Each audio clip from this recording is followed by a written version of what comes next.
A phone's build quality says a lot about the handset, and the LG Cookie Fresh is basic and so light it feels like there's nothing actually inside it.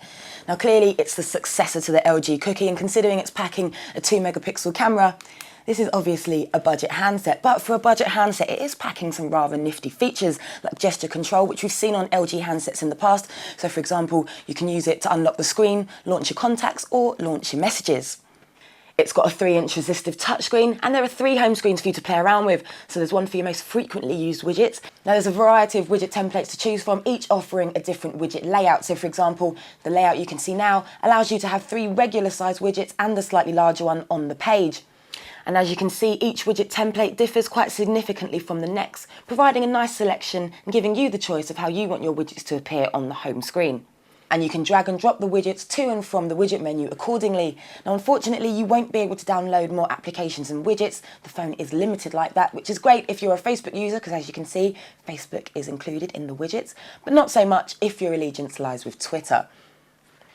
And like we've seen on the LG Pop, there's the live square home screen that populates itself with avatars representing the contacts you're most frequently in touch with. So by tapping on one, you're presented with the option to call, text or email that person. So basically live square is great for a bit of quick communication, and I quite like being able to highlight multiple avatars and sending them all a message. It's a great little time saver. Now the avatars themselves don't need to be people. You can assign little animal avatars to your contacts as well, if that's what floats your boat. Now the third home page is your speed dial screen with a very similar purpose to the live square home page. So it's all about quick communication, allowing you to get in touch with your mates quickly without having to go through your phone book. And if you want further access to more of your favourite applications and widgets because they won't fit on the home page, just hit the shortcut button in the middle and you'll pull up a favourite apps menu for quick access to your most commonly used features. Now the same button is also used for multitasking, allowing you to access running applications, which will be particularly handy when you want to run things simultaneously.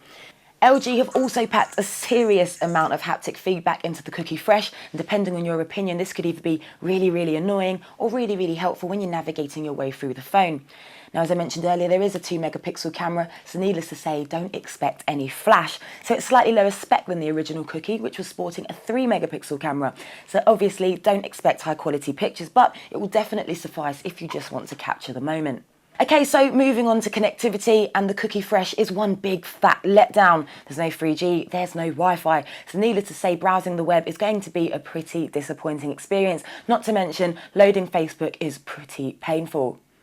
So there you have it, the Cookie Fresh. It's basic and its touchscreen isn't the most responsive, but you are getting good value for money. It's got a nice touchscreen, it's bright and clear, and it does pack in a few useful features. And as far as budget handsets go, the Cookie Fresh is one of the best, but what would make it even better is if it had better connectivity.